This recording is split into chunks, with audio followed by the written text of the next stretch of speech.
네, 아멘.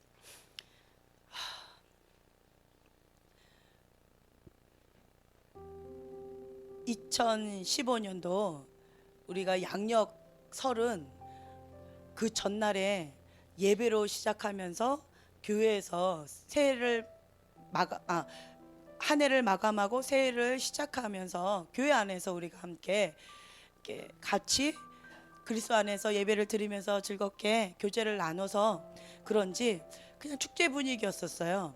그런데 음력설만 되면 참 영적 전쟁이 정말 치열한 것 같아요. 아는 사람들은 아실 것이고 모르는 사람들은 은총입니다. 네. 그래서 어, 좀 많이 긴장을 하고 이번에도 울산에 갔었어요. 울산에 갔었는데 근데 너무나도 감사한 게요. 가자마자 저희가 예배를 드렸어요. 가자마자 예배를 드리고 그 아버님한테 계속 말씀드렸어요. 술 드시면 우리 바로 갑니다. 술 드시지 않으셔야 됩니다. 이제 그 얘기를 계속 이게 말씀을 드리면서 예배 드려야 된다고 하면서 이제 갔는데 가자마자 이제 예배를 드리고 그리고 이제 그 작은 아버지 방구사님 동생네가 이제 왔어요. 그리고는 이제 정말 즐겁게 하고 그 다음 날 또 정말 즐겁게 예배를 드렸어요. 기적이에요. 우리가 항상 거기 가면 회를 먹어요. 동해 바다가 참 좋잖아요. 회를 안 먹었으면 좋겠는데 꼭 회를 먹으면 사건이 꼭 터져요. 꼭 이게 들어가셔야 돼요. 그럼 회 안 먹으면 되잖아요. 근데 왜 자꾸 옆에서 부추기는지. 그래가지고 항상 사건이 터졌었는데 저번 추석 때도 그때 사건이 터진 거였거든요. 근데 이번에는 정말 긴장하면서 초긴장하고 갔었는데 감사한 것은 술 드시면 우리 바로 갑니다. 술 안 드셔야 됩니다. 거의 협박 수준의 아버님한테 말씀을 드리고 이제 그렇게 하고 갔는데 정말 기적이에요. 제가 태어나서 아버님을 뵌 이래 처음이에요. 안 드셨어요. 예. 그때 안 드셨어요. 우리가 온 다음에 드셨는지 어쨌는지 모르겠지만 어찌됐든 제가 보는 앞에서는 전혀 안 드셨어요. 기적이에요. 그래가지고 회 먹고 집에 와가지고 예배를 드리고 같이 윷놀이도 하면서 같이 이렇게 장기 두면서 할아버지하고 손주하고 아들하고 같이 막 장기를 들면서 네가 이겼네 내가 졌네 할아버지 이겨 먹으려 하네 막 이러면서 장기를 두면서 그러면서 되게 굉장히 행복한 그런 시간을 이렇게 하면서 아이들 막 발레한다고 뭐 다리 찢기 하고 거기 어른들이 따라한다고 흉내 내는데 그 과간이잖아요. 본인은 똑같이 한다 하지만 얼마나 우스꽝스러워요. 그러면서 온 가족들이 함께 모여서 이제 그런 시간을 갖고 그 다음 날 아침에 이제 푹 자고 아침에 이제 눈 뜨자마자 밥 먹고 바로 왔어요. 그래서 이번에는 정말 기적이다. 근데 이제 회를 먹고 나서 아버님 국제시장 보러 가요. 아무리 꼬셔도 그거는 에이 나 그거 안 한다 이러고 가버리셔요. 그러면 안 하는 거예요. 우리는 1차 국제시장을 못 봤는데 정말 저희 아버님의 일대기 같은 그러한 내용들이에요. 그래서 아버님하고 같이 보면 같은 공감을 느끼면서 함께 좋은 시간을 보내고 싶었던 게 저희 박 목사님의 소원 중에 하나였는데 그거는 못했어요. 못했는데 우리 대리만족이라고 정 목사님은 성공하셨다고 거기 나왔더라고요. 그래서 얼마나 감사했던지 그래서 다음 기회에 우리도 다시 한번 극장에 가서는 못 볼지라도 영화로 집에서 꼭 봤으면 좋겠다. 집에서 보는데 뭐 아버님 도망가진 않으시겠죠. 그래서 이제 그렇게 하고 왔어요. 왔는데 그런데 어, 여러 가지로 박 목사님이 갔다 오시면 후유증이 많이 커요. 여러 가지로 많이 커요. 그래서 우리가 승리했다 이러고는 바로 이제 기도의 자리로 바로 갔어야 되는데 승리했다 이러고는 몸이 너무 탈진이 됐어요. 그래서 계속 탈진한 가운데 이렇게 있다가 왔더니만 좀 많이 힘겨웠어요. 그래서 박 목사님에게 지금 기도가 많이 필요하신 것 같아요. 거기에서 말씀 얼마나 선포하시면서 영적 분위기를 확 잡으셨었거든요. 그랬는데 갔다 오시고 나서는 조금 몸이 영적으로는 많이 힘겨우신 것 같아요. 그래서 여러분들한테 중보기도 부탁을 드리고요. 저는 순종책, 오늘 순종책으로 하려고 해요. 순종책을 아무도 안 갖고 오셨겠지만 그냥 들으세요. 오가 순종의 씨앗, 불순종의 씨앗이라고 이렇게 나와 있는데, 여기서 보면은 하나님의 권위와 하나님이 위임하신 권위가 있습니다. 저는 저 나름대로 참 순종적이라고 생각했고 착하다고 생각을 했어요. 그래서 맨날 떠드는 병이 있어요. 그 병이 뭐냐면 착한 이병. 나는 법이 없어도 죄를 짓지 않을 거야. 겁이 많아서 죄를 못 져. 이러면서 떠들어 다녔어요. 왜냐하면 바른 생활 우먼이었기 때문에 그 바깥으로 이렇게 노선을 벗어난다는 것 자체를 별로 생각을 못했어요. 겁이 많아서 큰일 나는 줄 알았어요. 그래가지고 중학교 때도 제 친구가 만화방에 한번 가자고 나를 끌고 가는데 거기서 죽는다고 소리 지르면서 바닥에 벌러덩 누워버렸어요. 나 뭐 끌고 가지 말라고. 그렇게 막 이게 힘들더라고요. 그리고 대학교 때도 뭐 그때 영어 시간이었는데 출석 왕이잖아요, 제가. 근데 한 번 결석하고 땡땡이 치고 쇼핑하러 가재요, 시장에 장 쓴다고. 그런다고 룸메이트 친구가 나를 그렇게 꼬셨는데, 전날부터 꼬셨는데 당일날 아무리 생각해도 미안해, 나 못 갈 것 같아 그러면서 도망쳐가지고 교실로 들어갔어요. 그래서 이게 죄도 지어본 사람이 지어야지, 이게 죄를 안 짓다가 이렇게 지려가니까 정말 힘들더라고요. 근데 지어봤던 죄는 정말 잘 지어요. 네, 지어봤던 죄는 정말 잘 짓는데 안 지어본 죄는 너무 힘들더라고요. 때려도 못 하겠어요. 네, 그래서 저는 참 순종적이라고 참 생각을 했었어요. 그런데 제 안에, 그러니까 제 안에 어떤 상처가 있죠. 뭐 제 안에 상처라고 하는 거 여러분 다 알다시피 저희 부모님의 이혼하신 거, 그걸로 인하여서 마음에 심한 상처가 있다라는 거, 이제 그거가 가장 큰 상처였어요. 그래가지고 반항심으로 삐딱선을 탔었어요. 그래서 뭐 이 정도 반항심은 괜찮아 하고 자기 합리화를 하면서 제가 그냥 놔뒀어요. 그리고 저희 어머니가 뭐라 그러면 불의하다 싶으면 막 대들었어요. 그리고 바른 소리 잘하는, 그래 너 잘났다, 너 똑똑하다, 그래 아시네요 이러면서 그냥 그렇게 막 대들면서 살아왔었는데, 그런데 저는 순종적이라고 생각했어요. 반항심이 굉장히 강했음에도 불구하고 순종적이라고 생각했어요. 이건 뭐냐면 거역의 영인 거예요. 권위자한테 대놓고 들이댄 거였음에도 불구하고 저는 순종적이라고 생각을 했었어요. 그것을 깨닫고 나서, 하나님 앞에 깨닫고 나서는 박 목사님을 통해서 권위에 대한 순종을 배워나가기 시작했어요. 결혼하고 저희가 18년 됐나요? 19년 됐나요? 결혼한 지 그렇게 됐는데, 그동안에 계속 권위에 대한 순복, 하나님의 권위, 그리고 하나님의 위임된 권위에 대해서 순종하는 법을 하나하나 성경적으로 배워가면서 살아왔었어요. 그런데 제가 이 순종책을 오래전에 읽었었는데 깜짝 놀랐던 게 뭐였냐면, 모든 권위는 하나님으로부터 왔다, 로마서 13장에 1, 2절에 나와 있는 그 말씀이 저는 정말 충격적이었어요.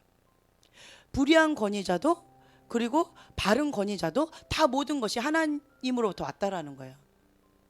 내가 어떤 직장에 간다 할지라도, 어떤 교회에 간다 할지라도, 내가 어떤 자리에 간다 할지라도, 어떤 가정에 있다 할지라도 그 모든 권위가 하나님으로부터 왔다는 거예요. 전 이걸 인정하기가 어려웠어요. 그렇다면 하나님 나보고 고생시키려고 그랬단 말이야? 라고 하면서 제 마음에 분노가 막 일어났었어요. 그랬는데 이 분노가 바로 루시퍼의 죄다라는 깨달음을 주시면서 거역의 영, 불순종, 교만, 이 모든 것들이 루시퍼의 죄와 동일하다라는 거, 하나님은 그것을 가장 큰 죄라고 생각하신다라는 것을 깨닫고는 나를 쳐서 복종하기 위해서 무단히 애를 썼어요. 의지적으로 나를 쳤어요. 이게 내 안에 거역의 영, 반항심이 그냥 토대가 되어 있었기 때문에 의지적으로 하지 않으면 안 됐어요. 그래서 지금 이준영 선교사님도 와 계시지만 제가 참 좋아하는 친구예요.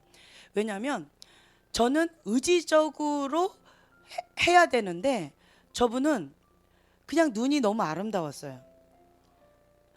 모든 게 다 아름다워요. 그래서 어떤 친구가 이렇게 물어봐요. 진영아, 진영아, 이 옷 어때? 너무 예뻐. 진영아, 이 옷은 어때? 그것도 이뻐. 어떤 거 입을까? 둘 다 이쁜데? 그럼 뭐야? 뭐 이래요. 머리가 정말 안 예쁘게 잘라갖고 온 친구가 하나 왔어요. 그래서 내가 한마디 해줄까 말까 하다가, 저는 바른 진리만을 말하는 사람이기 때문에 저는 정직하게 얘기해요. 그런데 진영이한테 가서 물어봐요. 진영아, 이 머리 어떠냐? 나 이거 속상해. 어떻게 뭐 이러는데 너무 이뻐, 괜찮아, 너 새롭다 이래요. 그럼 내가 속에서 거짓말하네 이렇게 했었어요. 그런데 그러면 이제 그 본인도 알지요. 그래서 아이, 너 정말 너는 맨날 좋대 그러고 그냥 가버려요. 나한테 안 묻더라고요. 그냥 가버려요. 그런데 제가 울적할 때 진실을 원하지 않았어요. 내 마음에 위로가 필요했어요. 그래서 진영이한테 가요. 물어봐요. 대답 뻔히 알고 내가 생각하는 대답과 진영이가 생각하는 대답이 다르다라는 거를 뻔히 알면서 가서 물어봐요. 그러면 내가 원하는 대답을 해줘요. 그러면 되게 위로를 받아요. 그래서 외롭고 힘들고 쓸쓸할 때 많이 찾았던 친구예요. 정말 긍정적인 눈을 갖고 하나님의 사랑의 관점을 가졌었어요. 그래서 제가 가장 부러워했었어요. 근데 저는 그게 안 되는 거예요. 뾰족한 눈이었어요. 그리고 옥의 티를 잘 찝어내는 아주 날카로운 쪽집게 눈이었어요. 그리고 옳고 그름이 강한 사람이었어요. 바른 생활, 걸어다니는 FM. 우리 주한이가 그런 별명이 있는데 제가 그랬어요. 걸어다니는 FM. 그랬는데 하나님 앞에 계속 구했어요. 하나님, 내가 쓴뿌리가 너무 많아서 나의 안경이 자꾸 뾰족한 눈입니다. 하나님의 사랑의 관점으로 나의 눈을 정결하게 해주세요. 하나님의 사랑으로 바꿔주세요. 이렇게 기도한 지 지금 8년이 돼가나요? 9년이 돼가나요? 그렇게 지금 되어져 가고 있어요. 그래서 지금 조대현 목사님도 정말 그 은총의 눈을 갖고 계세요. 부정적인 게 안 보여요 이러시는 거예요. 참 부러워요. 그런 분 보면은. 네, 너무 아름다운 눈을 가졌어요. 그래서 하나님의 은총입니다. 저는 그걸 애쓰고 힘써야지 받을 수 있는 것인데, 그런데 그것은 타고난 축복입니다. 그걸 소중히 간직하세요 라고 말씀을 드렸어요. 내가 그냥 나름대로 지금까지 거의 뭐 18년 19년을 결혼 생활을 하면서 권위에 순복하는 거를 애쓰고 힘썼기 때문에 나름대로 됐다라고 생각을 했어요. 이 정도는 됐겠지, 이 정도는 됐겠지. 그리고 이 순종이란 책도 과거에 오래전에 읽었었기 때문에 나는 순종에 대해서는 어느 정도 됐겠지 라고 생각을 했어요. 그런데 여기 마지막에 보면은 진리가 내 마음에 그 사실을 밝혀주고 나서야 내게 반항이 있다는 것을 알았습니다 라는 고백이 있어요. 저는 이것이 저에게 오늘 와닿았어요. 내 안에 미혹의 영이 있으면 깨닫지 못한다는 거예요. 내가 반항이 있다라는 것이 있음에도 불구하고 미혹의 영이 있으면 나 자신을 사실 그대로를 볼 수 있는 눈이 없다라는 거예요. 회개의 영이 있는 것 가운데 가장 큰 은혜가 있다라고 말은 했는데, 내가 겸손하게 주님 앞에 엎드려 있지 않으면 회개하는 마음이 안 생겨요. 반대가 생겨요. 분노죠. 억울해요. 어떤 문제가 딱 드러나죠. 그러면 억울해요. 억울해서 내 하소연을 막 얘기해요. 분노로. 그러면 그것이 반항심이 돼요. 오늘 제가 그것을 깨달았어요. 그래서 하나님은 은혜로 우리의 눈을 열어서 불순종의 영역을 보게 해주셔요. 먼저 자기 자신을 낮추지 않으면 이 은혜를 취할 수가 없다라는 거예요. 그래서 하나님 감사합니다. 나의 마음을 낮추시고 그리고 나의 눈을 열어주셔서 진리의 빛 가운데 정직한 영으로 내 속사람이 어떤 상태인지 이것을 밝히 드러내 주셔서 감사합니다 라고 하나님 앞에 고백했어요. 박 목사님이 지금 현재 많이 힘드신데 힘든 상태에 가장 긁는 사람이 누구였을까요? 네, 뭐 말 안 해도 다 벗긴 검이죠. 사건 뭐 별거 아니에요. 커피 마시지 마세요. 잇몸이 내려앉으신대요. 그리고 그 철 부족으로 인해서 이명증이라고 그러죠. 이게 왔다 갔다 해서 막 어지럽대요. 그 정도면 심각한 거잖아요. 그 젊은 나이에. 그리고 저희 어머니보다 이 잇몸이 더 심각한 상태래요. 그럼 정말 말 다 했잖아요. 근데 커피나 뭐 이런 것이 안 좋다라고 하는 거예요. 그런데도 이거를 못 내려놓으세요. 매니아시잖아요. 하루에도 세너 잔을 드셔야 되고 그 원액 그걸 뭐라고 하죠? 갑자기 생각이 에스프레소 그 원액을 사약처럼 막 드시는데 나는 막 속이 타요. 막 사약을 드시는 것 같아요. 그런데 그냥 오늘도 그냥 발단이 그거였어요. 커피 드시지 마세요 라고 하면서 지금 상태가 어떤데 하고 막 잔소리가 또 나왔어요. 그랬더니 이제 그것이 발단이 됐어요.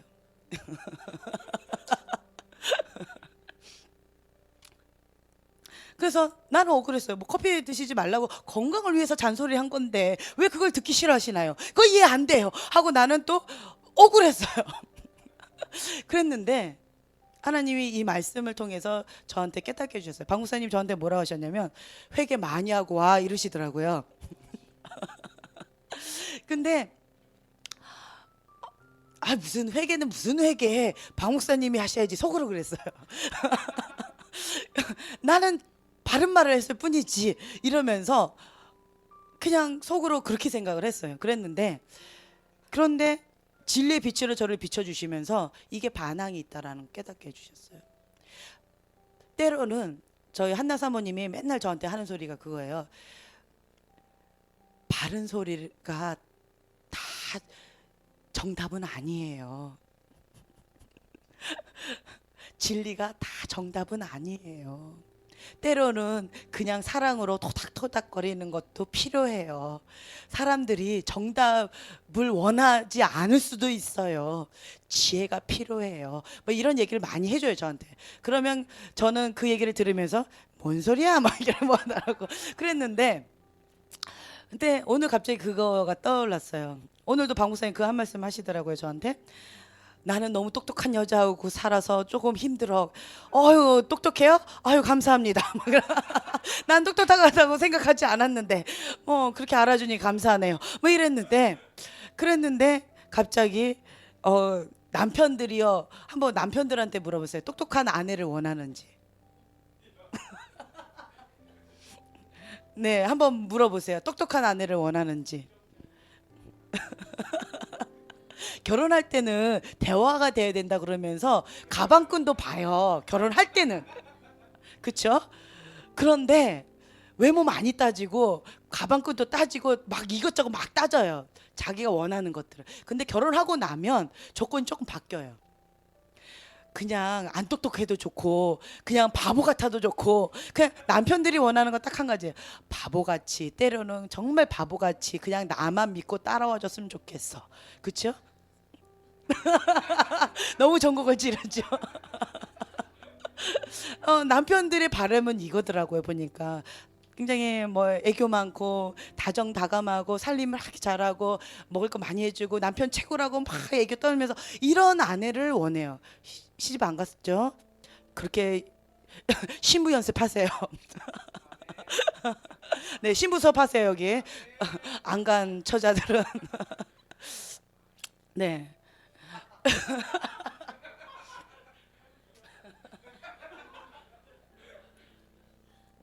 아유.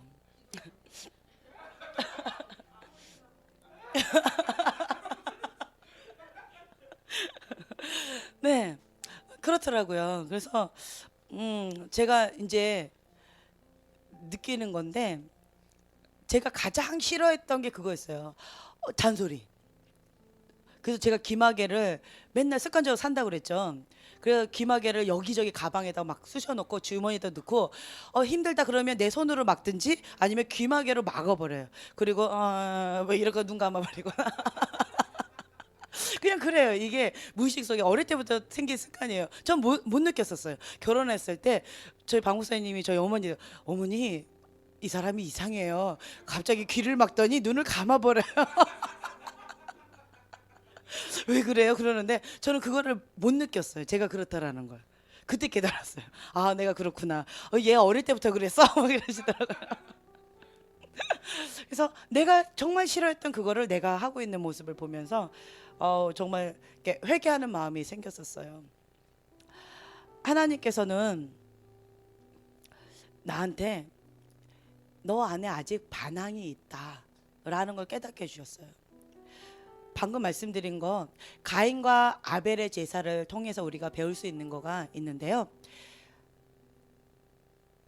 아벨은 하나님이 기뻐하시는 제사를 드렸어요. 가인은 자기 방식대로 하나님을 섬겼어요.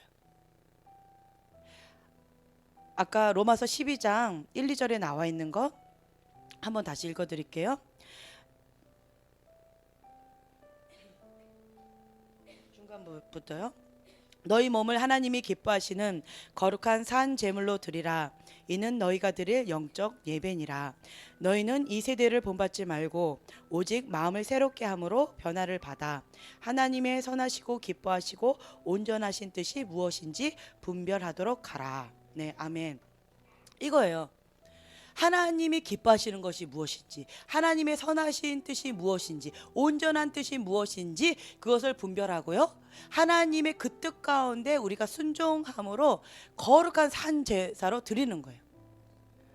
그런데 우리가 보통 가인은 자기 방식대로 제사 드린 거예요. 하나님 뜻이 무엇인지. 그러니까 가인과 아벨은 교회 안에 있는 교인이라고 우리가 생각하면 돼요. 가인도 하나님 앞에 예배를 드렸고요. 가인도 하나님 안에서 하나님 누구신지 아는 사람이었어요. 그런데 가인은 받지 않으셨어요. 하나님이. 아벨만 받으셨어요. 아벨이 드리는 예배는 받으셨고 가인이 드리는 예배는 받지 않으셨어요. 저는 여기에서 아벨은 하나님의 뜻이 무엇인지, 하나님의 마음이 무엇인지, 그 마음속 깊은 곳, 왜 그 말씀을 하셨는지, 그 뜻을 헤아려 행했다라고 저는 봐요. 근데 가인은 뭐 예를 들어서 이걸 뭐 이런 걸 가져오지 마 이렇게 얘기하잖아요. 그러면 네 알았어요, 다음부터 안 가져올게요 이러면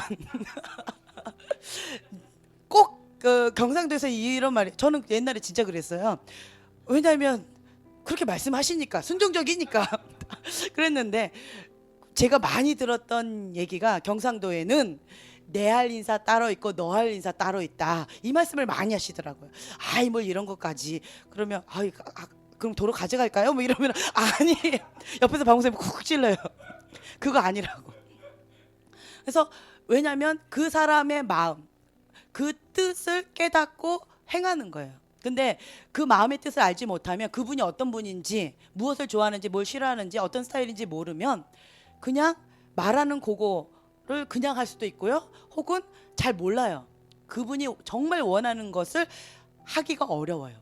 근데 아벨은 하나님이 기뻐하시는 온전하신 뜻이 무엇인지 그 마음을 헤아려서 예배를 드렸다라고 저는 생각을 해요. 근데 가인은요, 자기 방식대로, 자기가 옳고 그른 것, 자기 생각, 자기 고집, 자기의 박스 안에 하나님을 끼워 넣었다라고 저는 봐요. 그래서 우리가 바라봤을 때 나는 열심히 했는데, 나는 최선을 다하고 나는 열심히 한 것 같은데, 그런데 결과를 봤을 때 너무 달라요. 그럴 때 두 가지 반응이 있어요. 첫 번째 반응은 분노가 일어나요. 가인처럼 안색이 확 바뀌었어요. 그리고 얼굴색이 바뀌면서 그런 분노가 일어났어요. 그리고 그 분노가 시기와 질투로 인하여서 살인까지. 그리고 하나님 앞에 내가 아벨을 지키는 자이니까 라고 거짓말을 하면서 아주 당당하게 앞에다 두고 거짓말을 할 수 있을 정도로 그렇게 뻔뻔스러워졌어요. 하나님 물어보시면 벌벌 떨면서 주님 이렇게 떨어야 되는데 당당하게 내가 아벨을 지키는 자이까 라고 할 정도로 아주 뻔뻔스러워졌어요. 뭐가요? 그 분노가 자기의인 거예요. 나의 옳고 그름인 거예요. 나도 최선을 다했는데 왜 하나님은 이렇게 불공평하게 하십니까? 라는 자기의로 그렇게 하나님 앞에 분노를 터뜨리는 거예요. 첫 번째 반응은 분노하면서 하나님을 거역하는 거예요. 두 번째 반응, 하나님 앞에 문제가 딱 드러났어요. 그랬을 때 어떤 반응이라고요? 그 문제를 가지고 하나님 앞에 나아갑니다. 그리고 하나님 뜻을 묻는 거예요. 하나님 왜 그렇습니까? 그랬을 때 진리의 빛이 내 마음에 비춰주셔서 무엇 때문인지 하나님이 드러내 주신다는 거예요. 그것이 하나님의 은혜입니다. 회개하는 자리에 은혜가 가장 크다라고 합니다. 그곳이 바로 부흥이에요. 회개의 영이 임한 곳에 부흥의 불이 임합니다.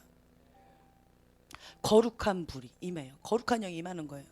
근데 이 진리의 빛 가운데 이 내 마음이 드러나지 않으면 미혹의 영 가운데 이걸 못 봐요. 자기 실체를, 자기 실상을 바라보지 못하고 나의 옳고 그름의 박스, 내가 생각하는 이성, 나의 고집, 내가 이때까지 해왔던 패턴, 내가 생각하는 옳고 그름의 박스 안에 하나님을 딱 끼워넣고 혹은 다른 것을 끼워넣고 거기 안에 의로운 분노를 들이대는 거죠. 그것이 바로 거역의 영이고 반항심이 있다라는 거예요. 그것이 교만이라는 것입니다. 네, 하나님의 은혜가 임하면 내 안에 회개의 영이 임하면서 내 안에 하나님이 무엇이 문제라는 것을 깨닫게 해주신대요. 잠언서에 보면 어리석은 자는 보는 눈도 없고요, 들을 수 있는 귀도 없대요. 지혜로운 자는 보는 눈이 있고요, 들을 수 있는 귀가 있다 합니다. 그것이 은혜입니다. 예수님이 계속 비유적인 말씀을 하셨죠. 왜 그랬어요? 깨닫고 돌이킬까 봐 그러셨대요. 참 아이러니하죠. 제자들에게는 그것을 풀어주셨지만 무리들한테는 안 풀어주셨어요. 깨닫고 돌이킬까 봐. 볼 수 있는 눈과 들을 수 있는 귀가 있는 것이 은혜입니다. 그래서 우리가 날마다 어떤 문제에 딱 부딪히면 의로운 분노로 딱 했을 때 그때 문제가 더 커져요. 근데 옳고 그름을 떠나서 하나님 앞에 회개의 자리로 나아갑니다. 그러면 처음에 그게 돼요? 안 돼요. 처음에는 하나님 앞에 토설기도가 나와요. 하나님 나 억울한데요. 세상에 내가 지금까지 살았는데 어떻게 이때까지 참았는데 또 참으라는 거예요? 나만 맨날 참아요? 이러면서 하나님 앞에 막 토설기도해요. 그러다가 양심이 있으면 너무 분노했기 때문에 양심이 있으면 하나님한테 죄송하고 그 사람한테도 죄송해요. 하나님 내가 그릇이 작네요. 그거 하나 못 품어주고 그냥 미안해요 한마디 하면 끝났을 문제인데 내가 그냥 내 의로 들이대가지고 그냥 문제를 더 크게 뻥튀기 해버렸네요. 하나님 아유 내 속 좁은 거 어떡하지? 하나님 용서해 주세요. 이렇게 회개 기도로 마무리하게 돼요. 그래서 토설기도 많이 하셔야 돼요. 예, 정태 형제님도 토설기도 많이 하세요. 네. 네. 그러면 얼굴이요 뽀샤시해져요. 예, 뽀샤시. 감사한 게 우리 주한이가 벌써 주름이 잡혀요. 저도 아직 주름이 없는데. 그래서 저보고 이제 주름이 없다고 그래서 뭐 이 나이에 주름이 있어요? 뭐 왜 당연히 주름이 없는 거지요? 라고 저는 생각을 했어요. 그런데 결혼한 지 거의 20년이에요 벌써. 그쵸? 내 나이가 벌써 그렇게 됐어요. 주름 많이 있을 나이고 당연히 흰물이 있는 나이예요. 그래서 맨날 이런 꽃다운 아이들만 보다 보니까 내 나이 먹는 건 모르고 아이들 크는 것만 알았어요. 그래서 아 이것이 은총이구나 그 깨달았어요. 그래서 우리 박 목사님 맨날 그 말씀하시죠. 남편 잘 만나서 그렇다고. 그래서 맨날 저를 웃기니라고 에너지 많이 소모된대요. 행복하게 해준다고. 제발 좀 웃으래요. 그래서 뭐 토설기도를 많이 하세요. 그러면 내 안에 이게 많이 쌓여 있죠. 그러면 그것이 병이 되더라고요. 병이 되는데 토설기도를 많이 한 사람들 보면 문제가 있어도 문제가 없어도 얼굴빛이 그냥 뽀샤시해져요. 화장빨이 아니라 뽀샤시해져요. 그래서 여러분들 가운데 마음에 상하고 근심된 거 있죠. 그러니까 상한 심령을 하나님께서 기뻐 받으신대요. 하나님이 직접 행하신대요. 그러면 너무 위로가 되잖아요. 나는 어디 가서 하나님 앞에 외에는 하소연할 데가 없는 거예요. 근데 하나님이 직접 해주신대요. 그래서 그 약속의 말씀 저는 붙잡고 하나님 앞에 엉엉 울면서 그 찬양 많이 했어요. 주가 날 모른다 하시면 주마저 날 버리시면 내가 어디로 가오리까 천부여 의지 없어서 내가 주께로 가오나이다. 이 찬양 많이 불렀어요. 많이 울면서. 네, 네. 요즘에는 좀 별로 안 불렀어요. 근데 초창기에는 정말 많이 불렀어요. 하나님 앞에. 그래서 많이 울었어요. 그랬더니만 어떤 할머니가 앞에서 이렇게 기도하시다가 젊은 처자가 꺼이꺼이, 그러니까 20대였죠 그때, 꺼이꺼이 막 울면서 그러니까 젊은 처자를 하나님 뭐 보호해 주시고 막 기도해 주시더라고, 모르는 할머니가. 근데 막 나 꺼이꺼이 우는데 그 할머니 기도 소리가 들리는 거예요. 한국말로 하시니까 방언을 안 하시고. 그 할머니가 나하고 단둘이밖에 없었는데 날 위해서 막 그렇게 오랫동안 중보해 주시대요. 그래서 너무 감사해요. 그래서 교회에서 기도해봐요. 그래서 너무 감사했어요. 지금도 그게 20대 초반이었을 텐데 그냥 그게 기억이 나요. 그 할머니 너무 감사하고. 그래서 내가 낙심되어서 기도할 수 없을 지경에 다다를 때도 나를 위해서 누군가 기도한다라는 그 찬양이 있잖아요. 누군가 날 위하여, 그 찬양이 막 떠오르는 거예요. 그래서 하나님 정말 누군가 날 위해서 기도하는군요. 그러니까 내가 하나님의 보호 아래 거하면 누가 저렇게 중보를 해주세요. 그리고 마음이 되게 낙담이 되고 힘겹죠. 그러면 기도하는 무리 가운데 들어갔거나 교회 안으로 오거나 혹은 금식하거나 찬양 가운데 막 있으면 내 영이 살아나요. 그런데 내가 막 영이 죽겠다고, 내 영이 막 너무 괴롭다고, 내 안에 공허하다고 해가지고 멀리 저기 나간다면, 네, 바닷가 가가지고 그 겨울바다 보겠다고 파도야 네가 이기나 내가 이기나 보자 뭐 이렇게 한다거나 뭐 그렇게 한다면 도와줄 사람이 없어요. 이상한 나쁜 사람들이 접근해 들어요. 그래서 우리는 하나님의 보호 아래 있어야 돼요. 특히나 어떤 문제가 생겼을 때. 그러니까 아벨과 가인의 차이가 있어요. 방금 말씀드린 것처럼 아벨은 하나님의 방식대로 하나님을 섬겼어요. 하나님 기뻐하시는 예배를 드렸어요. 하나님의 방식대로 섬겼어요. 하나님 기뻐하시는 뜻이 무엇인지 분별하고 그 뜻 가운데 자기를 맞춘 거죠. 자기를 쳐서 복종해서 그 뜻 가운데 들어간 거예요. 근데 가인은 하나님을 자기 의로운 박스 안에 집어넣어서 의로운 분노로 하나님한테 들이댄 거고요. 이런 차이가 있어요. 그리고 또 한 가지는 반응. 가인은 하나님이 너 이게 문제다, 왜 안색이 변하고 왜 분노하느냐 라고 하나님이 딱 말씀하셨을 때, 문제가 딱 드러났을 때 보통 사람들의 반응은 하나님 벌벌 떨어야 되잖아요. 그렇죠? 용서해 주세요. 내가 하나님 앞에 죄를 지었네요. 내가 어떻게 하나님 앞에 안색이 변하고 하나님 앞에 내가 어떻게 반항하면서 분노를 냈나요? 하나님 용서해 주세요. 이것이 교과서적 정답이잖아요. 그렇죠? 그런데 일반적으로 우리는 첫 번째 나오는 게 의로운 분노가 확 나와요. 그리고 이성을 잃고 한번 분노를 확 낸 다음에 그 다음에 이성이 좀 돌아오면 하나님 용서해 주세요. 내가 잘못했네요. 이렇게 두 번째 반응이 오죠. 뭐 또 거기서 아멘이에요. 뭐 또 그러면 안 된다는 거예요. 마음을 지켜야 돼요. 마음을 졸지 마세요. 아무 때나 하면 안 돼.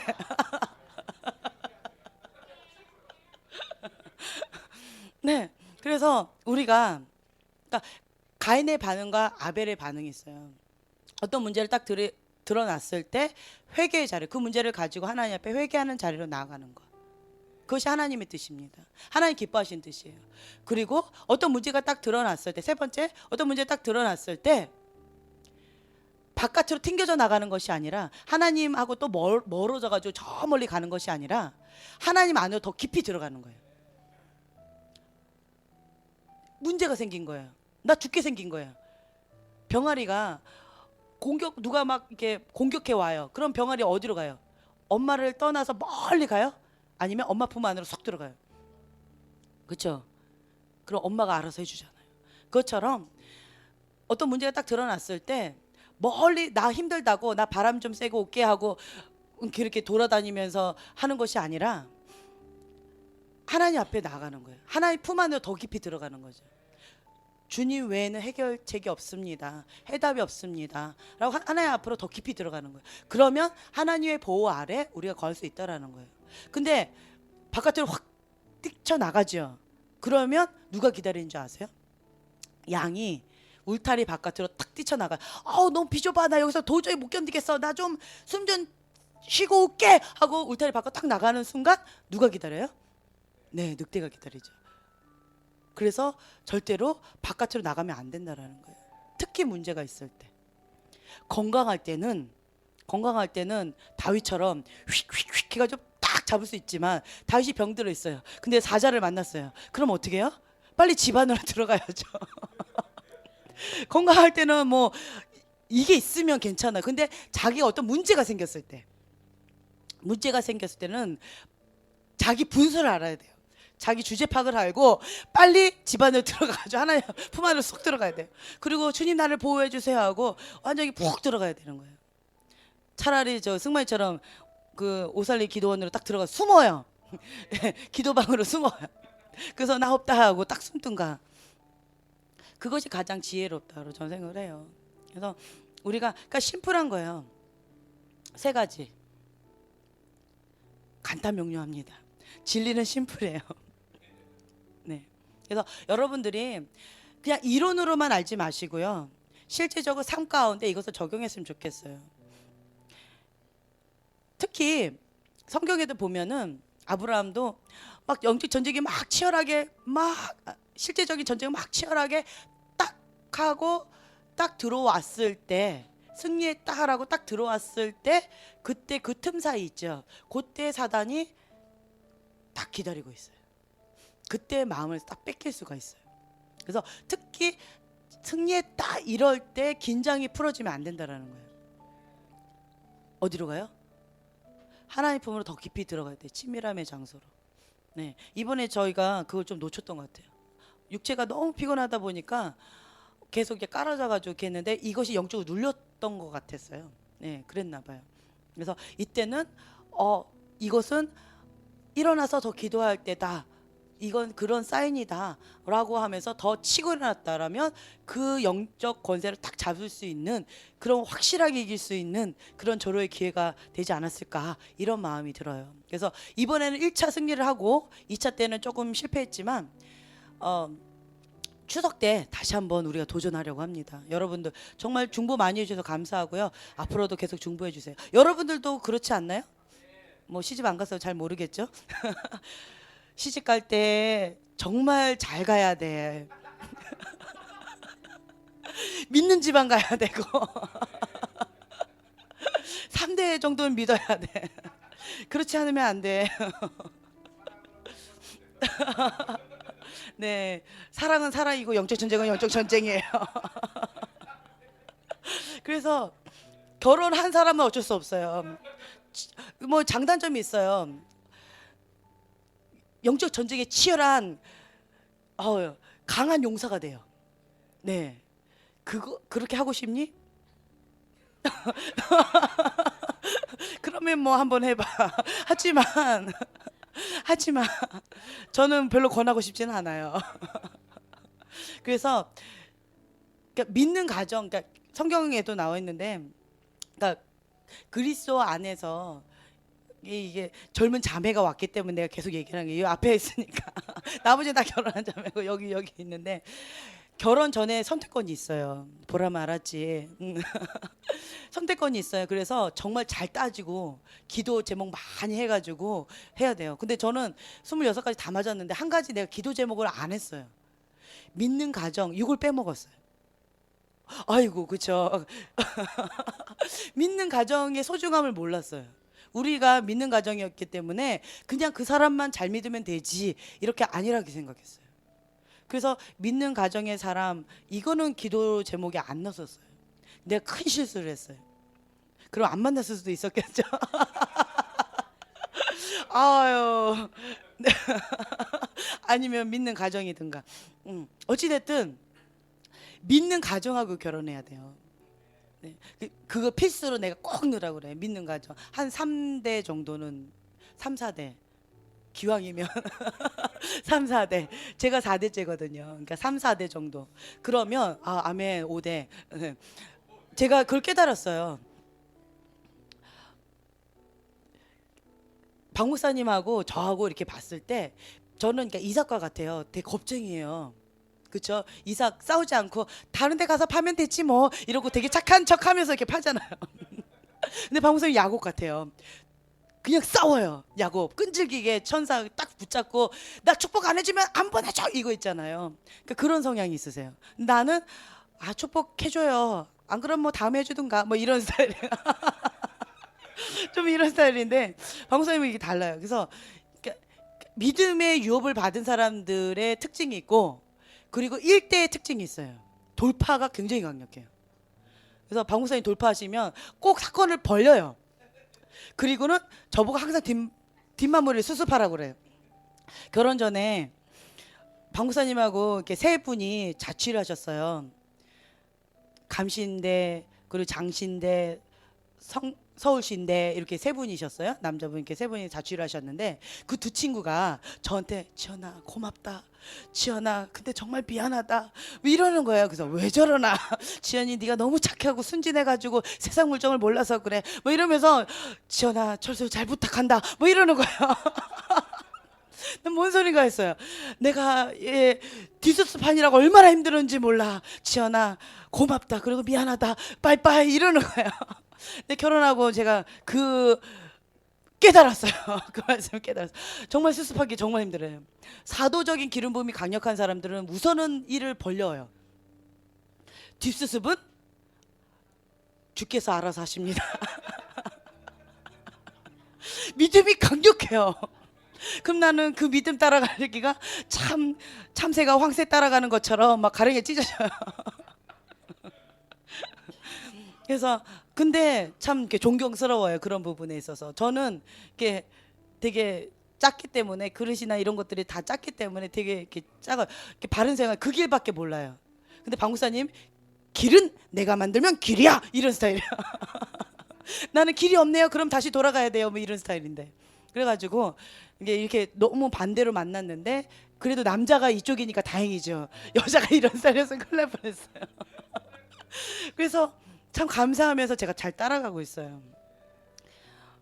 그러니까 나의 없는 부분이 굉장히 강하세요, 망사님이. 그래서 참 제가 그거에 매력에 빠졌었나 봐요. 뭐 또 이러시는데 그래서 잘 따라가고 있어요. 근데 좀 때로는 버겨워요. 믿음의 분량을 따라가기가 너무 버겨워. 네, 그래서 이게 장단점이 있어요. 돌파를 아주 강력해. 1세대 한번 보세요. 안 되면 되게 하라 하고 굉장히 밀어붙여요. 인터콥 스타일에 아시죠? 그리고 그런 분들을 보면은 무슬림 국가들 맞짱 떠 원수 나와 뭐 이런 스타일이에요. 나는 그렇게 못해. 뒤에 숨어 있다가 피구할 때도 이렇게 맞짱 떠 이러면서 공을 막 받는 사람 있잖아요. 저는 끝까지 살아남아요. 왜요? 잘 피해 다녀요. 절대로 안 받아요. 근데 박 목사님 막 받으셨을 거예요. 그래서 그러니까 인터콥 같은 그런 강력한 기름 부음, 돌파력이 강력하고 죽으면 죽으리라 뭐 이런 스타일. 이게 강하세요. 근데 저는 이거부터 나와요. 그걸 어떻게 막 이렇게. 박 목사님 벌써 막 그 멕시코 벌써 이제 막 깊이 있게 디테일하게 막 들어가셨잖아요. 근데 나는 어떡하지 어떡하지 막 주여 막 이러고 있고. 그러니까 참 하나님은 다양하게 만드셨어요. 그래서 어떤 분들은 제가 좀 강하게 생겼잖아요. 감사합니다. 아멘이 안 나와서 별로. 제가 강하게 생겨가지고 되게 막 밀어붙이고 막 이렇게 잘할 것 같이 생겼대요. 그런데 알고 보면 좀 겁이 많아요. 그래서 박목사님 맨날 요즘에 그 두려움의 영을 파쇄하라 이 말씀 많이 하세요. 그리고 고정관념을 깨라. 그 말씀 많이 하세요. 나도 알겠는데 아우 힘들어요. 막 이러면서 좀 그만 좀 하세요. 막 이러고 커피 그럼 그만해. 막 이렇게 우리 서로 막 그러고 있어요. 그래서 하나님 앞에 제가 박목사님을 이렇게 보면서 감사한 게 뭐냐면 이렇게 순종하는 법을 배우는데 박목사님이 되게 강한 것 같아요. 열인 것 같아요. 강한 것 같아요. 열인 것 같아요. 다양하게 나오네요. 검도 도대표 했대잖아요. 강원도 도대표. 그리고 젓가락 갖고요. 파리를 잡았어요. 날아다니는 이게 가만히 있는 파리가 아니라 날아다니는 파리를 젓가락 갖고 탁 잡았어요. 영화 속에서나 봤죠. 그래서 그거를 뭐 7마리를 잡았다나? 날아다니는 걸? 그리고 젓가락 하나 갖고 사람을 한 방에 죽일 수도 있대요. 그러니까 검도가 그런 거잖아요. 그죠? 짝대기 하나 갖고 하는 거. 그래서 사람을 못 때렸대요. 죽일까봐. 그러니까 무의식 속에서 저 같은 사람은 한 대 딱 치면 왜 그래 이러잖아요. 근데 운동한 사람은 이게 탁 치면 바로 본능적으로 급소를 탁 찌나 봐요. 그래서 죽일까봐 싸움을 못했대요. 그냥 얻어맞았대요. 내가 감사해야 될지 슬퍼야 될지 모르겠지만 그거를 결혼 전에 알았으면 나 결혼 무서워서 못했을 거야. 야, 되게 강하잖아요. 그런데 또 되게 부드럽잖아요. 그러니까 양면성이 있으세요. 저도 강하면서도 부드러운 부분이 있고 이렇게 서로 이렇게 양면성이 있는데 박 목사님이 되게 부드러운 부분이 있어요. 굉장히 카리스마 있게 강하시지만 부드러운 게 있어요. 그래서 항상 저한테 하시는 말씀이 나한테 배우는 것을 감사하게 생각해. 나한테 배우는 것을 감사하게 생각해. 그런 말씀 많이 하세요. 그래서 아이고 정말 또 나잘란 박사님 또 나오셨네. 막 이런 속으로 또 그랬죠. 그랬는데 지금 생각해 보면은 정말 그래요. 다른 분들한테 내가 그 권위의 순종을 한번 이렇게 당했어요. 불이한 어떤 대우를 받았을 때 너무 아팠어요. 그 하나님은 내 안에 반항심, 제가 아까 말씀드렸다시피 내 안에 거역에 그것이 뿌리 깊게 내려 있는 반항심이 뿌리 깊게 내려 있었는데 이것을 한 번에 확 끄집어내 가지고 한 번에 박살내지를 않으셨어요. 왜냐하면 이걸 내가 그렇게 하면 내가 감당을 못하니까. 근데 어떤 권위자분 밑에서 내가 한번 이거가 딱 드러나 가지고 이게 살짝 하나님이 이렇게 다루셔 주셨는데 몇 번 이렇게 다뤄 주셨어요. 그것도 살짝. 근데 그 감당하기가 너무 힘들더라고요. 근데 박 목사님은 정말 부드럽게 해주세요. 회개해야 돼. 그냥 이렇게.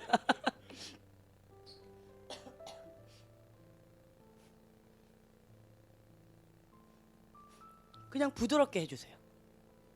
그래서 내가 박 목사님 밑에서 훈련받는 거가 감사한 거구나. 이렇게 살면 살수록 그 감사함이 많이 생겨요. 그리고 제가 마루타를 박 목사님 많이 한다고 그랬잖아요.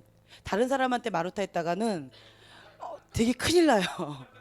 그런데 박 목사님한테 하면 박 목사님 교정해 주세요. 이렇게 저렇게 하라고. 그리고 이건 어떠냐고. 그래서 사도적인 사람이 선지자적인 사람을 이렇게 컨트롤한다고 그러잖아요. 훈련시킨다. 그 권위 아래 들어간다고 그러잖아요. 그 마이클 비클 목사님은 눈이 있어도 보지 못해요. 그런데 그 밑에 세계적인 선지자들이 쫙 있죠. 뭐 밧존슨이 또 이름 막 갑자기 생각이 안 나는데 뭐 세계적인 선지자들이 거기 밑에 다 있었어요. 폴 케인이 뭐 이런 분들이 그 교회에 다 있었어요. 그리고 샴블츠도 그 교회에 뭐 몇 년 있었어요? 7, 8년 뭐 있었다고 그랬었어요. 그런데 참 재밌는 건 마이클 비클 목사님은 보는 분이 아니세요. 선지자가 전혀 아니에요. 근데 그 분들을 이렇게 다스려요. 참 재밌죠. 그래서 그거를 보시더니 저희 박 목사님 굉장히 위로를 받으셨어요. 네. 당신이 날 다스리는 것이 아니라 내가 당신을 다스리는 거야. 본다고 이렇게 끌려갈 수도 있잖아요. 그렇죠? 그런데 아니라고. 권위 아래 말씀의 기본 토대 위에 그리고 권위자로서 다스린다는 거예요. 그리고 이거는 교정이고 이거는 잘못된 거고 이거는 인간적인 얘기고 이거는 하나님께서 주신 진리의 말씀이야 라고 이게 딱 분별해 주셔요. 때로는 내가 한번 속상해서 인간적인 걸로 꼭 찍어서 얘기할 때가 있어요. 예. 그러면 어떻게 정말 예리하게 아세요. 오, 그래가지고 깨어 있으시네. 분별 좀 하시네. 내가 속으로 그럴 때 그렇게 한 적도 있어요. 훅 찔렸죠. 안에 정확하게 잘 아시네 이러면서.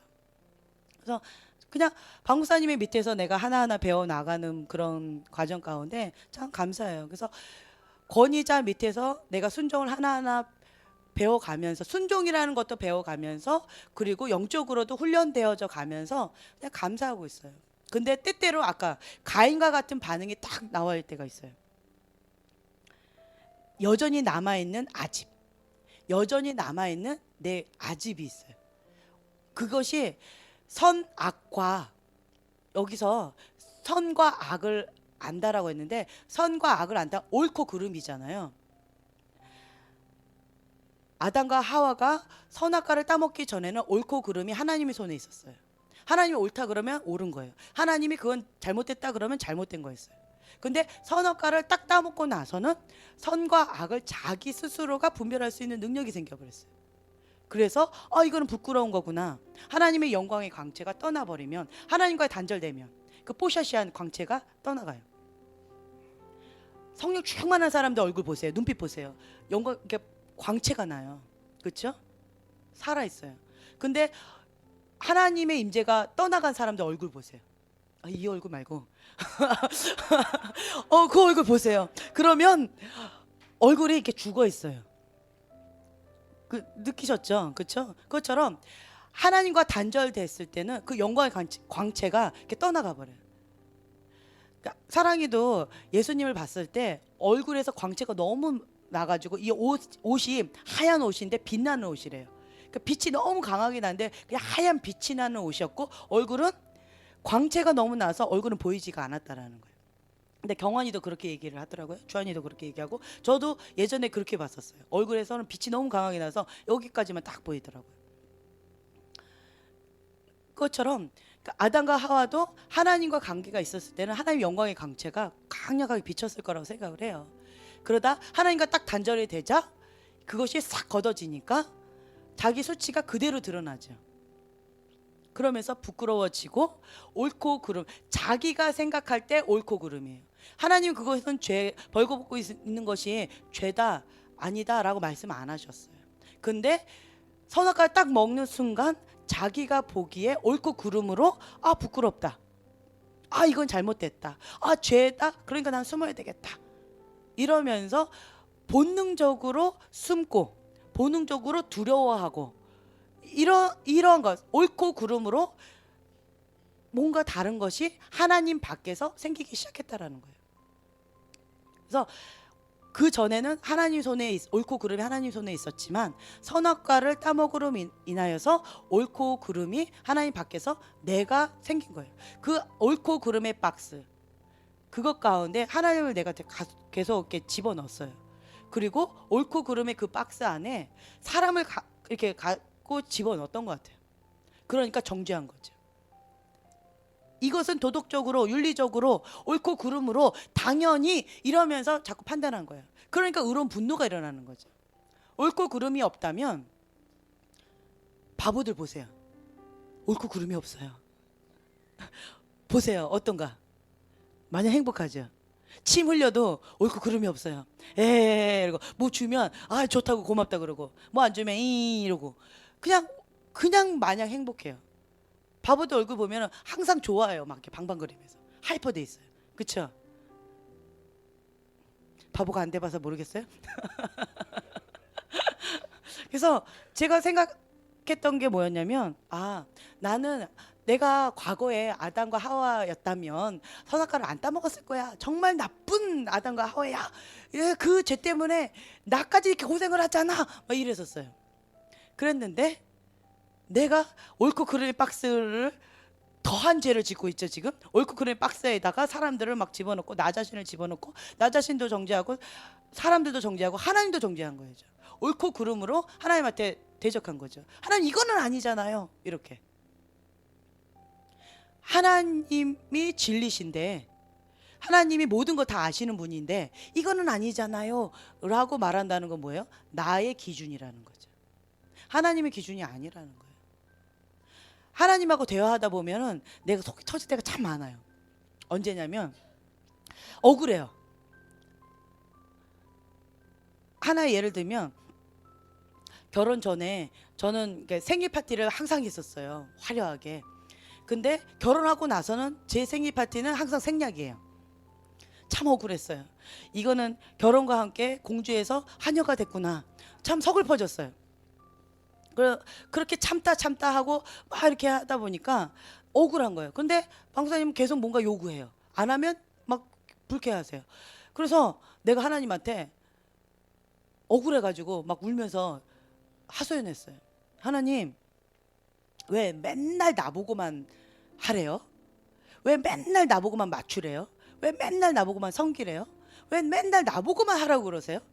왜 나만 그러세요? 좀 그쪽에 가서도 좀 얘기해 주세요, 주님. 뭐 이랬어요. 왜 나한테만 얘기하세요, 그런 거? 나 말고 이번에는 좀 그쪽 가서 좀 얘기해 주세요. 왜 맨날 나만 미안하다고 얘기해야 돼요? 왜 맨날 나만 해야 돼요?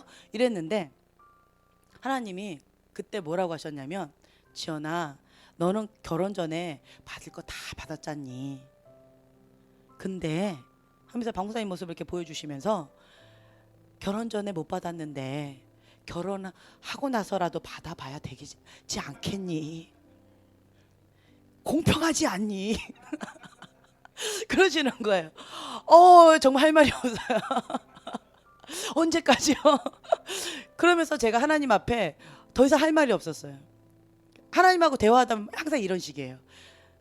너는 많이 받아봤잖아. 너는 그랬잖아. 너는 사랑 많이 받아봤잖아. 너는 선물도 많이 받아봤잖아. 근데 여기는 못 받아봤어.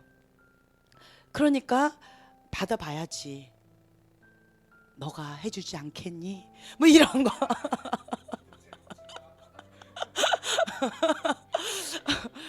그러면 제가 더 이상 할 말이 없어요. 공평하다는데. 네, 주님. 그렇군요. 이게 공평한 거군요. 하나님의 논리는 이게 공평한 거군요. 그러면서 그냥 울면서 밖에, 내가 너무 마음이 상해가지고 집 밖에 나와가지고 이렇게 마당 있잖아요. 거기서 이렇게 배회하면서 이렇게 하소연한 거였어요. 그러다가 그게 공평한 건요, 하나님. 추운데 들어갈래요? 그러고 잘할래요? 들어갔어요. 그러니까 하나님하고 대화하다 보면 나의 옳고 그름이 무너져 버리더라고요. 근데 하나님하고 대화 안 하면 나의 옳고 그름이 이게 강해요. 맞는 말이에요. 그러니까 인간적이에요. 다른 말로 얘기하면 자기의고 인간적이에요. 도덕적으로 윤리적으로 당연히 맞는 말이에요. 바른 말이에요. 그런데 하나님의 관점에선 틀린 말이 될 수도 있다라는 거예요. 근데 대부분이 다 틀려요. 하나님 관점에서. 오늘 같은 사건도 커피 그 하나 사건, 그거 하나 갖고 방구사의 마음이 무너졌대요. 힘겹대요. 건강을 위해서 잔소리했는데 그게 왜 힘들까? 맞는 말이잖아요. 맞는 말이 사람을 죽일 수도 있어. 조심해. 뭐 이러시는 거예요. 맞는 말이 다 정답이 아니야. 그때는 제 의로운 분노로 막 대들었어요. 왜 그게 잘못됐고 왜 나만 잘못했다고 해야 되냐고 막 대들었는데, 근데 방구사님 딱 한 말씀만 하셨어요. 회개 많이 하고 오라고. 아이, 무슨 회개는 했는데 방구사님 말씀이 권세가 있으세요. 무슨 이랬는데 회개가 막 터졌어요. 그때부터 회개가 막 터지는 거예요. 회개가 막 터지면서 이게 내 안에 반항심이 있는 거구나. 나의 옳고 그름의 잣대로 자기의로 내가 끼워 맞추면서 권위에 대적한 거구나. 권위자한테 대적한. 방구사님이 아니라고 하면 아니어야 되는데 나는 그래도 이렇게 자꾸 나가니까 토를 다는 거죠. 그래도요 이랬더니 아직 멀었대요, 저보고. 인정하기 힘들었지만 인정할 수밖에 없게끔 하나님이 이렇게 진리의 빛으로 내 마음을 드러내 주셨어요. 여러분들도 삶 가운데 하나님이 가장 중요시 여기는 것이 무엇일까요? 응? 제가 여러 차례 말씀을 드렸을 거예요. 하나님의 사람들 보면서 하나님과 관계 속에서 가장 중요시 여기는 단어 하나, 그게 뭡니까? 가장 중요시 여기는 게 뭡니까? 전 궁금했어요. 하나님과 관계 속에서 어떻게 관계를 했길래 이렇게 하나님의 위대한 사람으로 쓰임 받을까? 이분들의 공통 분모는 무엇일까? 너무 궁금했어요. 어떤 사람은 쓰임 받고 어떤 사람은 쓰임 받지 못해요. 어떤 사람은 아벨처럼 그렇게 대우를 받고 어떤 사람은 가인처럼 대우를 받아요. 하지만 그 사람의 근본적인 것들을 보면 정말 열심히 하나님을 위해서 정말 열심히 해요, 나름대로. 그런데 하나님은 이 사람 것은 받아요. 근데 이 사람 건 받지 않으세요. 그것은 뭐예요? 아까 말씀드린 것처럼 하나님의 뜻이 무엇인지 알고 그 뜻 가운데 맞추는 거죠. 선물을 해도요, 어떤 사람은 정말 나한테 필요 없는 선물을 하시는 분들이 있어요. 근데 어떤 분들은 나한테 꼭 필요한 선물만 이렇게 하시는 분들이 있어요. 그게 뭐예요? 마음의 중심을 보는 거예요. 어떤 스타일인지, 무엇을 좋아하는지. 말은 고맙다고 해요. 근데 별로 원하지 않는 것도 있어요. 말은 뭐 그러네 이렇지만 속으로는 되게 좋아하는 게 있어요. 그 속을 누가 알리요, 그죠? 근데 우리가 나와 있는 것처럼 지혜와 계시형을 주셔서 하나님을 알게 해주시고, 그리고 여기도 보면은 너희는 이 세대를 본받지 말고 오직 마음을 새롭게 함으로 변화를 받아 하나님의 선하시고 기뻐하시고 온전하신 뜻이 무엇인지 분별하도록 하라 라고 돼서 명령하셨어요. 지혜와 계시형을 우리한테 막 주셔요. 하나님을 알아가게 하기 위해서. 하나님을 알아야 돼요, 우리가. 하나님이 뭘 기뻐하시는지, 뭘 슬퍼하시는지, 이거를 알아야지 그 뜻 가운데 우리가 나가는 거죠. 아벨은 그러한 자고 가인은 그렇지 못한 자라고 저는 생각을 해요. 그래서 저는 아벨처럼 지금 현 시대에 하나님께 쓰임받는 자들, 하나님 기쁘시게 한 그것이 무엇일까 참 궁금했어요. 그래서 물어봐요. 그러면 어떤 분들은 뭐 다양하게 말씀하시는데 공통 뭐 하나님과의 친밀함이다, 그리고 함께 시간을 보내는 것이다, 그리고 순종이다, 또 예배다, 그 갈망함이다, 뭐 이런 말씀을 많이 하셔요. 기도와 말씀이다, 뭐 이렇게 기도줄과 말씀줄. 그 빌리 그레함 목사님은 젊은 사람들한테 마지막 유언으로 이렇게 전하고 싶은 것이 무엇이냐라고 했을 때 기도와 말씀을 붙잡아라, 이 말을 꼭 해주고 싶대요. 기도와 말씀, 이거를 반드시 붙잡아야 된다, 이거를 강조를 하고 싶대요. 그 한마디 딱 하고 싶으면 그거라는 거예요. 근데 뭘까라고 했을 때 하나의 음성을 듣지요. 그럼 들은 대로 순종함으로 선포한다는 거예요. 행한다는 거예요. 그것이 하나님이 기뻐하시는 제사라는 거예요. 삶 가운데 하나님 앞에 살면 죄 지을 수 있을까요, 없을까요? 하나님 뜻대로 하나님 뜻대로 산다면 우리가 세상 가운데 구별되어 살까요, 섞여서 살까요? 어렵니? 우리가 하나님 뜻을 안다면, 그 뜻대로 우리가 산다면 죄를 지을 수 없겠죠. 순종하고 산다면 죄를 지을 수 없습니다. 이거예요. 이 책에도 보면은 최고의 예배는 순종이다 라고 되어 있어요.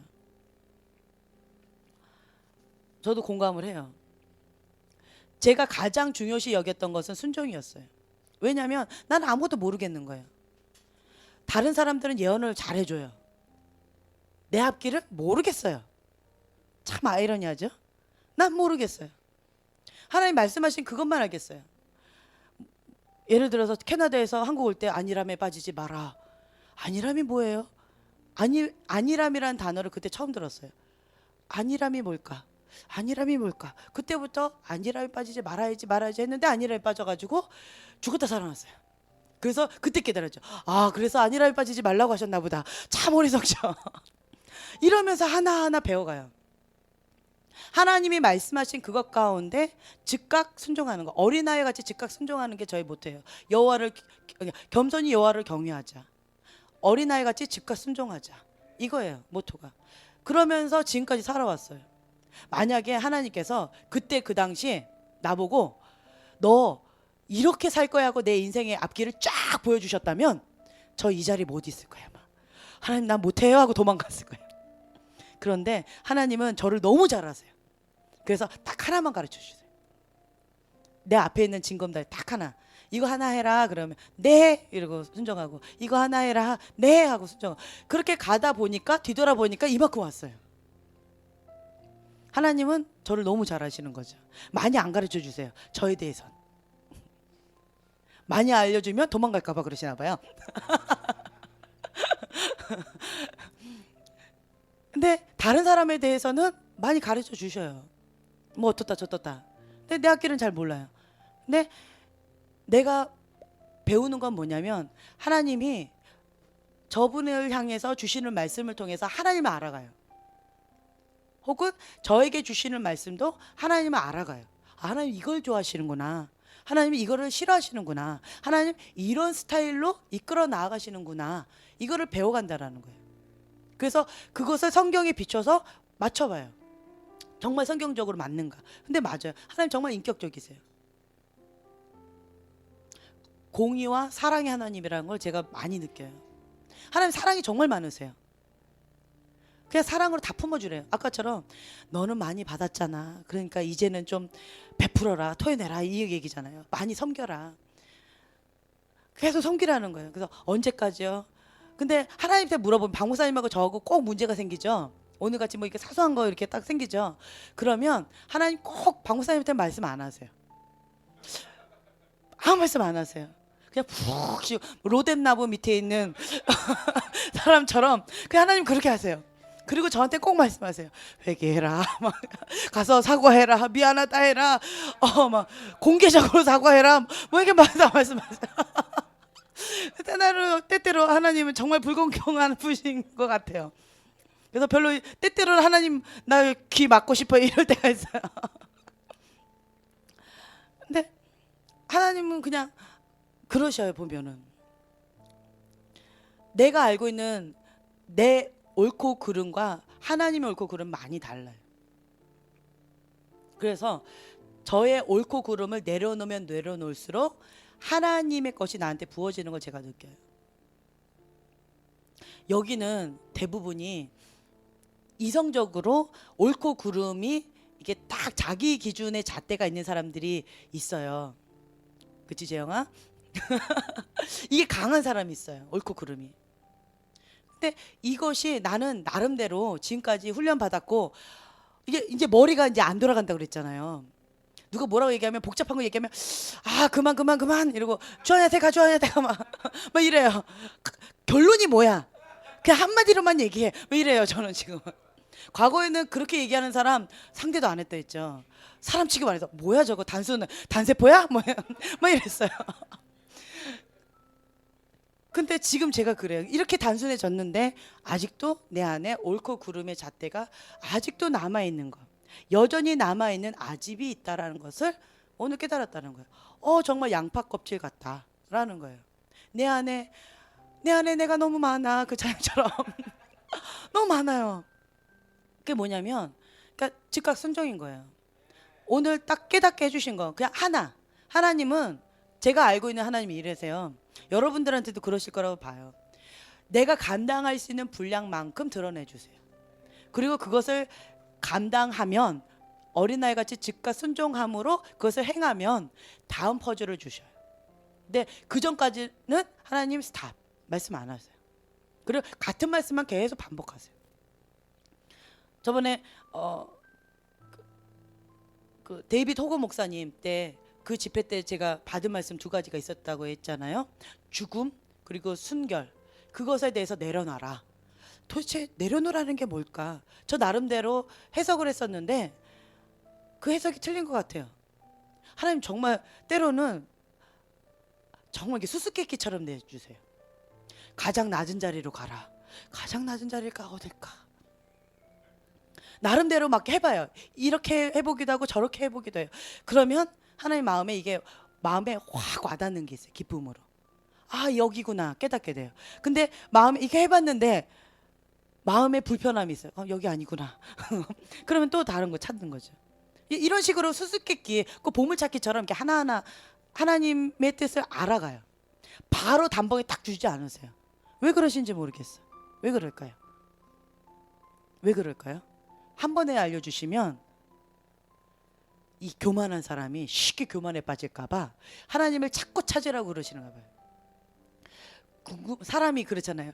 뭐가 짜자잔 하다 딱 끊기면 아, 좀 더 궁금한데 좀 더 보여줬으면 뭐 이런 거 있잖아요. 그것처럼 하나님 꼭 그런 사람의 심리를 이용하시는 건지 이게 딱 그냥 한 문장만 딱 주세요.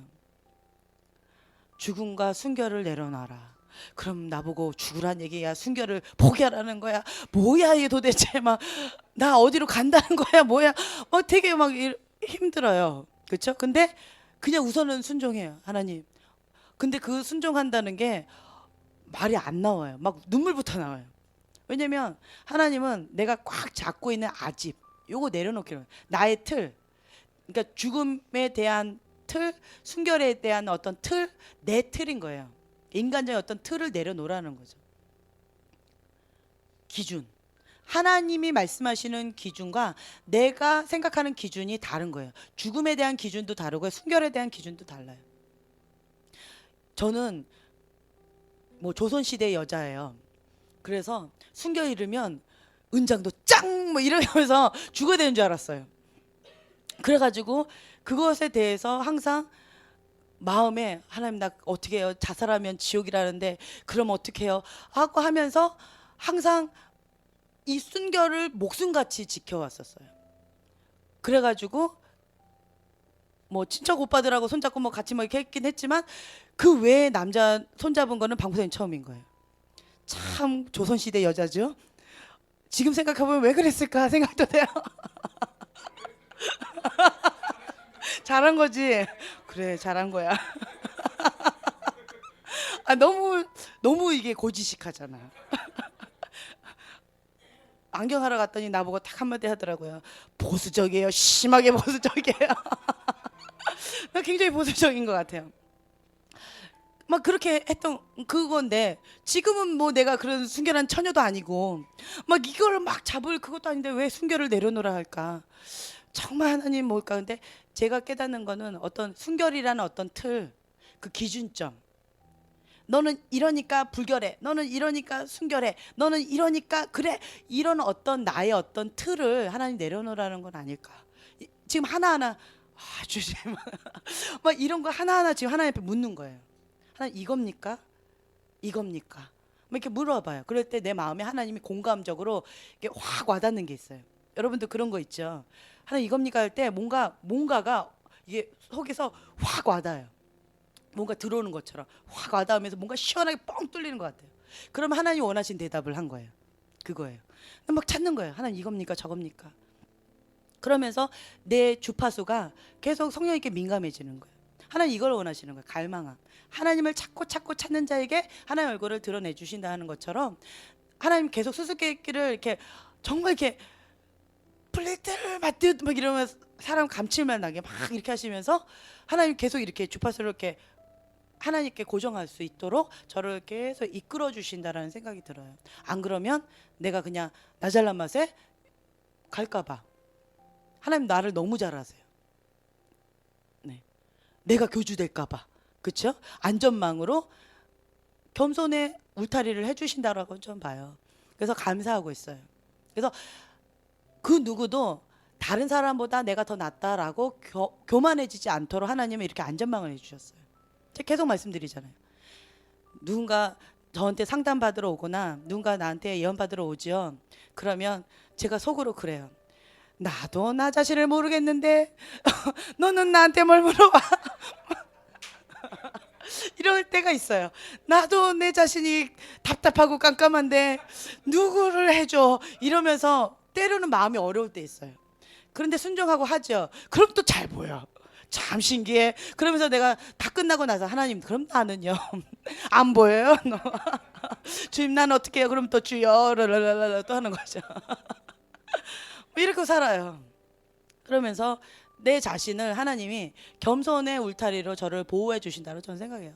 내가 나 자신도 알고 다른 사람도 잘 알고 이런다면 굉장히 교만해질 거예요. 그런데 겸손의 울타리를 하나님께 해주셔서 내가 계속 주님 앞에 주파수를 향해서 나아가지 않으면 나도 막 목말라서 견딜 수가 없는 걸. 예, 힘겨운 걸.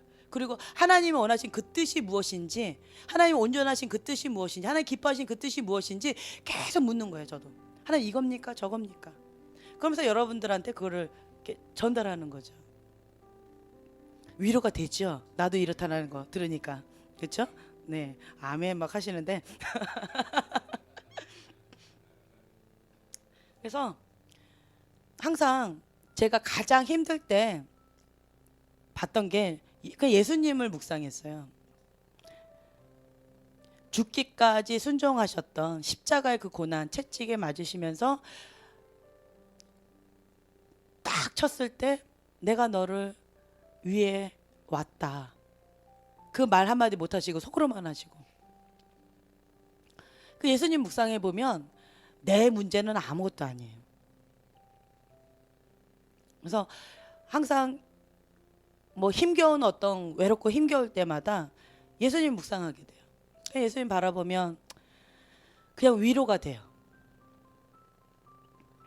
그리고 그때 여기다가 써놨는데 No cross, no crown. 그렇죠? 제가 이 목걸이를 선물 받았어요. 박 목사님한테. 제 그 목걸이 잊어버렸다 했잖아요. 십자가 목걸이.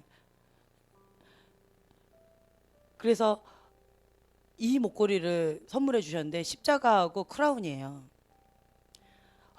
근데 십자가 없이는 크라운도 없어. 영광의 면류관이 없어. 이러면서 저한테 달아주는데 그 이것이 저주인지 축복인지 굉장히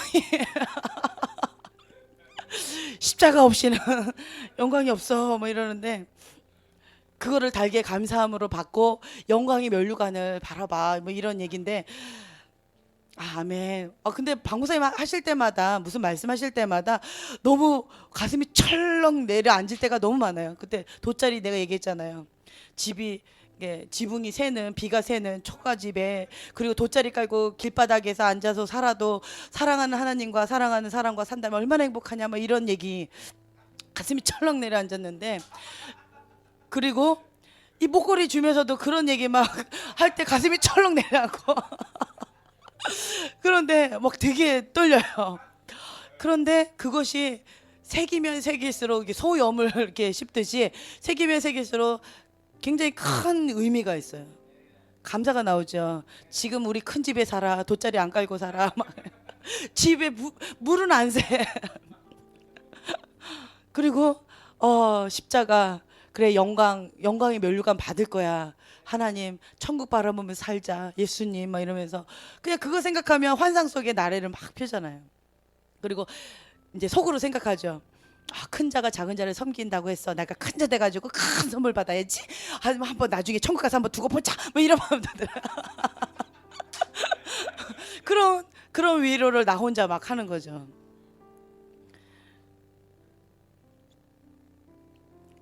이 책에 참 슬픈 말이 있는데 내가 어쩌다 하나님을 순종하는 삶에서 이렇게까지 멀어졌지? 이런 질문이 있어요. 가인의 고백이죠. 하나님 앞에 예배를 드리면서 하나님 앞에 인정받고자 나름대로 몸부림치면서 그렇게 했는데 하나님 앞에 반항하고 거역하고 대들고 대놓고 하나님 앞에 내가 아벨을 지키는 자일까? 막 이렇게 대들면서 아벨을 쳐 죽이기까지 불법을 행했음에도 불구하고 내가 어쩌다 하나님을 순종하는 삶에서 이렇게까지 멀어졌지. 이게 가인의 고백인 거예요. 무섭죠. 가인도 아벨도 하나님의 자녀였는데 어떻게 반응하느냐에 따라서 무엇을 쫓아 나가느냐에 따라서 이렇게 결과가 많이 달라진다라는 거예요. 종교적인 삶 속에 사는 사람은 이 책에 보면 종교적인 사람이 진리와 대면할 때 보이는 전형적인 반응이 심히 분하여 안색이 변했다. 이거라는 거예요. 내가 종교적인 사람이 아니다라고 자부하면서 살았었는데 내가 상당히 종교적인 사람이라는 거를 하나님 앞에 가면 갈수록 많이 느끼게 돼요. 진리의 빛이 내 마음에 비추면 내 속사람이 하나님 앞에 정직하게 드러나요. 그러면 내가 안색이 변하고 분노가 막 일어나요. 근데 종교적인 사람처럼 반응을 했다라는 거죠. 이것이 계속 반복되면 혈기를 내면서도 분노를 내면서도 하나님이 하지 말라는 그 불법을 행하면서도 계속 내가 의로운 분노로 하나님 그래도 나 억울한데요. 이때까지는 잘해왔잖아요. 이렇게 한다면 그럼 가인하고 뭐가 다르다는 거예요.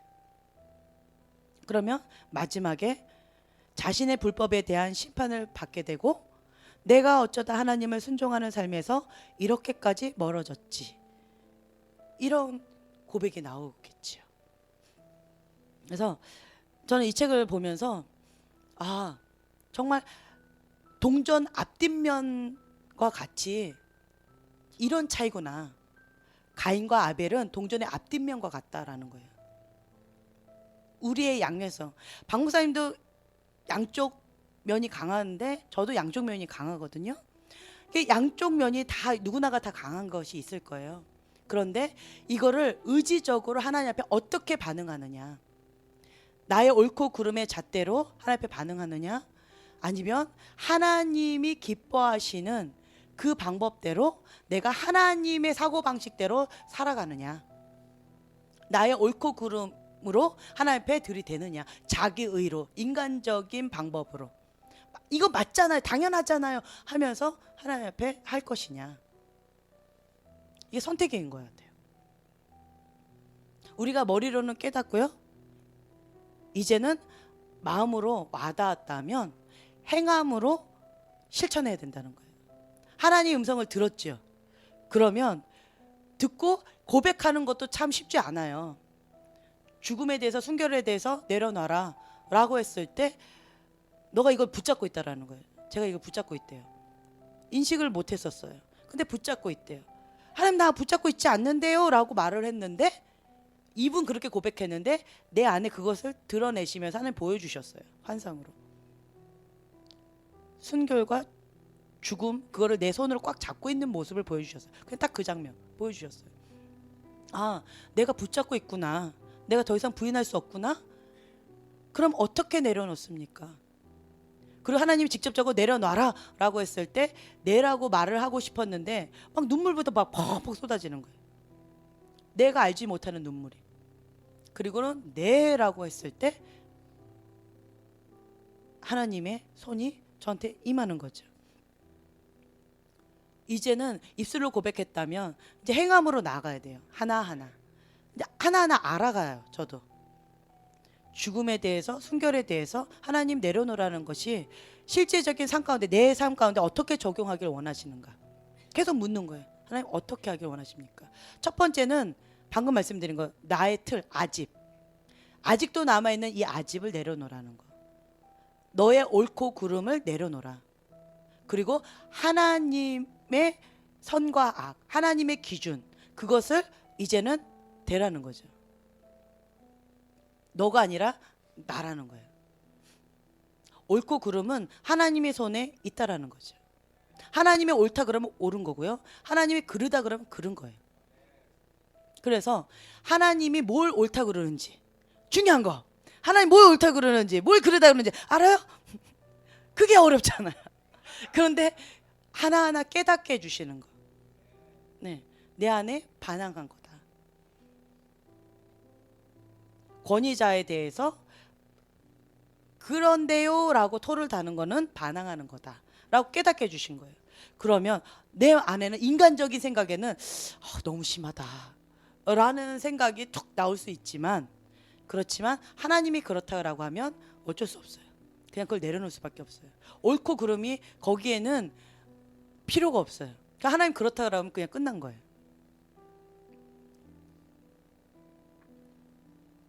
그러면 무조건 그걸 가지고 하나님 앞에 회개하는 자리로 가서 하나님 앞에 나아가야 돼요. 크리스찬의 삶은 단순해요. 복잡하지 않아요. 심플해요. 하나님 음성 듣고 깨달았으면 그것을 그냥 실천한다. 진짜 심플하죠. 그래서 저는 이제 실천으로 방목사님한테 사과해야 돼요. 가서 마음 상하게 해서 죄송합니다. 내가 깨어있지 못해서 중보로 좀 이렇게 막았었어야 되는데 중보를 막아서지 못하고 괜히 커피 얘기했다가 중보해 주세요. 커피 좀 끊으시게. 이제 방목사님도 안 하고 난 기도를 할 거예요. 이제.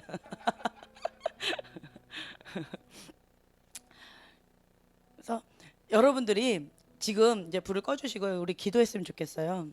하나님, 내가 나의 방식으로 자기 방식으로 하나님을 섬기는 것은 무엇이었습니까?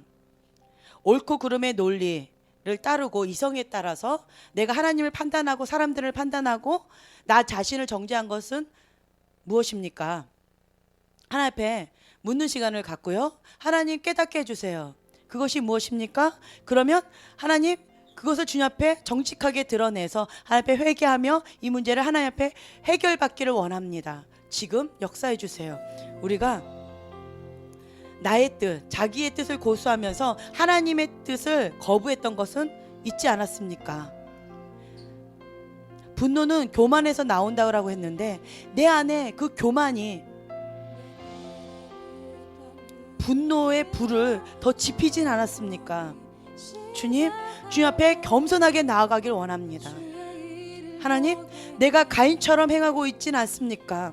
내가 가인처럼 행하면서 왜 나는 아벨처럼 쓰임받지 못하고 나는 왜 아벨처럼 그렇게 축복받지 못하고 있습니까? 라고 하나님 앞에 하소연하진 않았습니까? 주님, 나에게 정직한 영을 부어주셔서 깨닫게 해주십시고 그 깨달은 대로 하나님 순종하며 하나님 기뻐하시는 거룩한 산 제사로 드리기를 원합니다. 우리 함께 주님 앞에 기도하며 나가겠습니다.